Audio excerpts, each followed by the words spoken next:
Alam po ninyo, ang pagrespeto sa batas, pagrespeto sa gobyerno, pagrespeto sa mga law enforcement agency ay isa hong magandang halimbawa na ikaw, kayo o anumang grupo ay professional, makatao, makadiyos at makakapwa.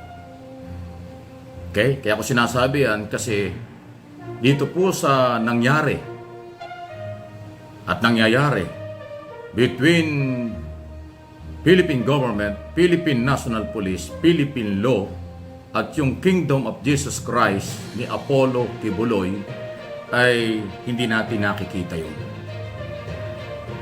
Para sabihin natin yung pagiging makatao, makadiyos, respeto sa law enforcement at sa pamahalaan at sa ating batas.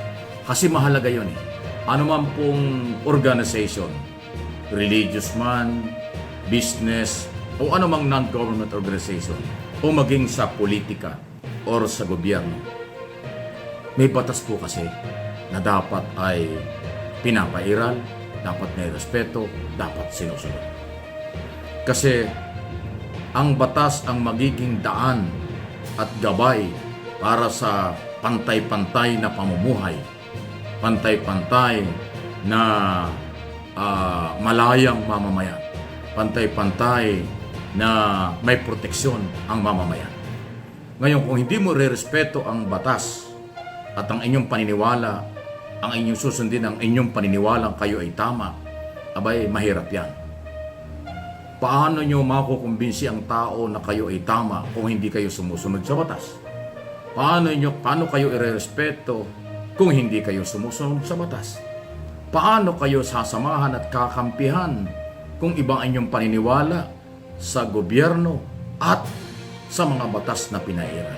Mahalaga po kasi yun. Hindi man tayo nagmamagaling, pero siyempre ang akin pong sinasabing ito ay dapat ay maging aral, maging paalaala sa lahat ng tao, sa lahat ng Pilipino, lalo tigit nandito kayo sa Pilipinas o nasa abroad.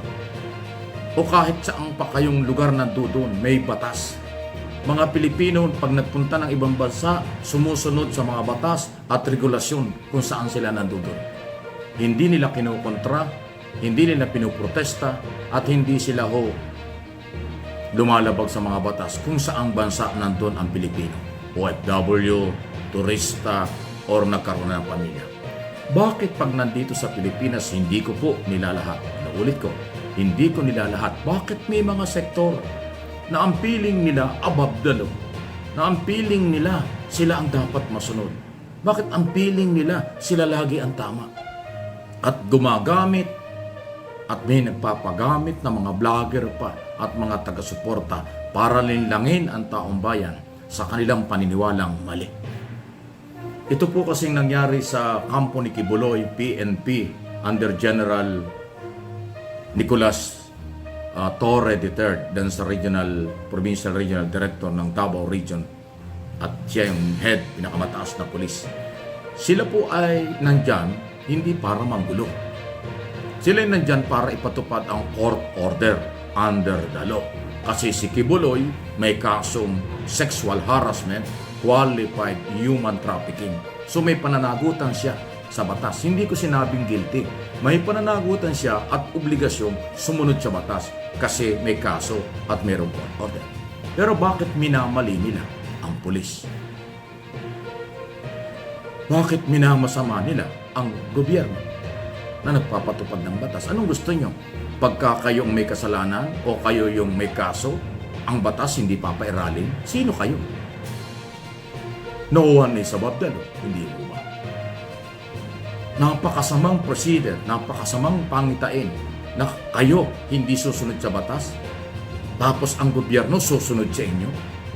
E paano kung lahat na lang sektor, wag naman sana, o lahat na lang ng mga Pilipino, gano'n na magiging attitude, gano'n na magiging prinsipyo, na ang tingin nila above the law, na ang tingin nila sila ang tama, hindi sila susunod sa Philippine law at Philippine authorities. Abay, anong mangyayari? Tayo po ay demokrasyang bansa. Under 1987, merong tayong karapatan, Kung sa tingin ninyo mali ang ginagawa ng pulis, dalhin nyo sa korte ang usapin. Kung sa tingin nyo mali ang ginagawa ng gobyerno, nandyan ang mga korte tulad ng Supreme Court, nandyan ang Court of Appeals, nandyan ang korteng nag-issue ng warrant of arrest. Bakit dadaanin nyo sa fake information na paggamit ng mga vlogger para sirain, linlangin ang mamamayang kayo ang tama at hindi ang Estado, hindi ang batas? Abay, kalokohan nyo.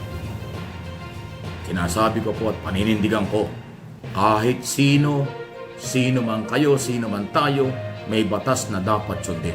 Kasi pag hindi natin sinunod ang mga batas, hindi yan magandang halimbawa o hindi magandang ipamana sa inyong pamilya, sa inyong organization o sa inyong mga relihiyon. Sino man, basta Pilipino, under the law kayo. Under the law tayo. Ganun po yun. Kasi kaya ko ito sinasabi, ibang-iba na po ang pananaw at sinasabi in public ng mga vloggers na kanilang kakampi, ng kanilang mga membro, ng kanilang mga taga-suporta. Galit na galit sila sa hindi nila alam ang kailang ginagawa. Galit na galit sila sa mga otoridad. Galit na galit sila sa pulis at sa gobyerno, lalo na kay Pangulong Marcos. Anong kasalanan ni Pangulong Marcos at ang gobyernong ito?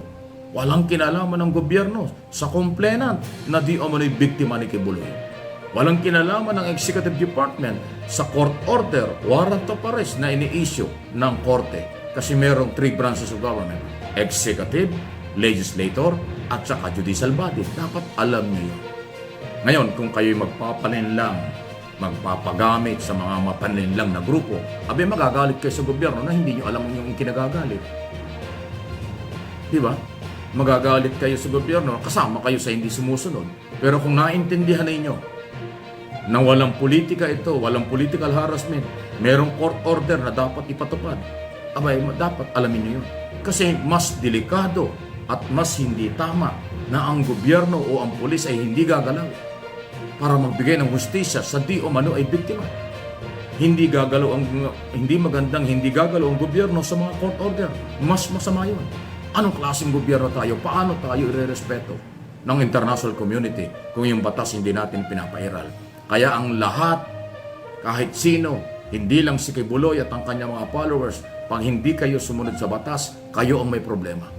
Kailanman, uulitin ko mga kaibigan, hindi susuko ang gobyerno sa inyo. Hindi ibibigay ng Estado ang prinsipyo ng Philippine law. Mananaig at ipagpapatuloy ang pagpapatupad ng batas. Salamat po sa mga nakakaintindi. Salamat po sa mga nakakaunawa. Please like ng mga video ito para malaman ng nakakarami kung anong tama at mali. Hindi po ako nagmamagaling. Paalaala lang ito. Pakinggang mabuti. Huwag sarado ang pag-iisip. Huwag sarado ang paniniwala. Kasi pag sinara niyo yan, hindi niyo malalaman ang katotohanan.